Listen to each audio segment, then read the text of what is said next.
guta se propaganda, pogledaj kako drobi. Glave su online, trupla u dnevnoj sobi.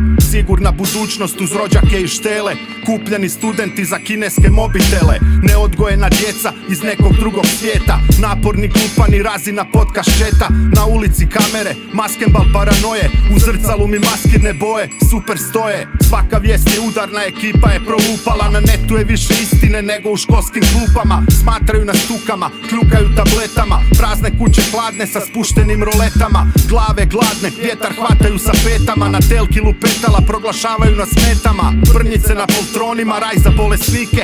Duboka država, smrdi na boljševike. Lažni domoljubi resetiraju 80-te. Abortirane ideje, bore se za abortuse. Branitelji prislanjaju hladnu cijev na čelo. Dezerteri vode državu, svi udaraju bijelo. Bacam na tvrdo tlo sve što nije normalno, čemu kraj? Ko nam je probao uzet sjaj? Bacam na tvrdo tlo sve što nije normalno, čemu kraj? Ko nam je probao uzet sjaj? Bacam na tvrdo tlo sve što nije normalno, sve isprobano. Samo muljamo nešto, bombamo i molim se da ovo nije kraj.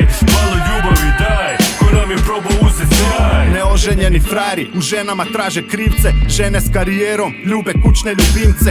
Urbana spika, psi se vodaju na uzici. Nema djece, nikog nema na ulici.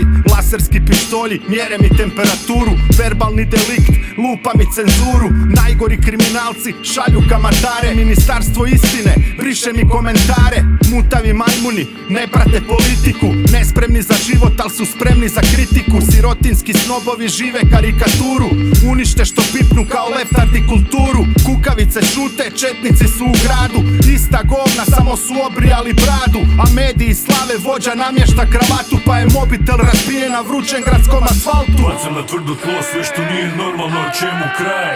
Ko nam je probao uzet sjaj? Bacam na tvrdo tlo sve što nije normalno, čemu kraj? Ko nam je probao uzet sjaj? Bacam na tvrdo tlo sve što nije normalno, sve isprobano. Samo muljamo nešto, bombamo i molim se da ovo nije kraj. Malo ljubavi daj, ko nam je probao uzet sjaj? Ko nam je probao